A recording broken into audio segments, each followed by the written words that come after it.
full time, na game ya kwanza leo iliyokutanisha Norway dhidi ya Ivory Coast imemalizika rasmi na Norway wameproceed kwenda raundi ya 16 bora wakishinda game ya leo magoli 2-1. First half ilikuwa ni nzuri sana japo ilikuwa slow mno. Kitu ambacho Ivory Coast walikuwa wanajaribu kufanya ni kukata zile supply ama huduma zote ambazo Erling Haaland anaweza akazipata. Aliyekuja kupata hizo pasi ambaye alikuwa akizitafuta kwa ajili ya kumpa naye Haaland, Nusa anapata huo mpira na anapiga cave moja nzuri sana la kuandikia goli la uongozi Norway. Kipindi cha pili wanarudi dakika za 60 hivi, Amad Diallo ameingizwa kutokea substitution, anakuja anatoa performance nzuri, anafunga goli la kusawazisha kwa Ivory Coast, na hivyo game kwenda sare kwa dakika kadhaa. And guess what?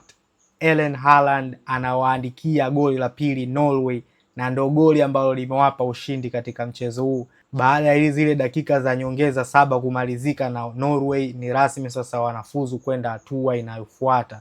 Ivory Coast anakuwa eliminated kutoka kwenye mashindano ya FIFA World Cup 2026.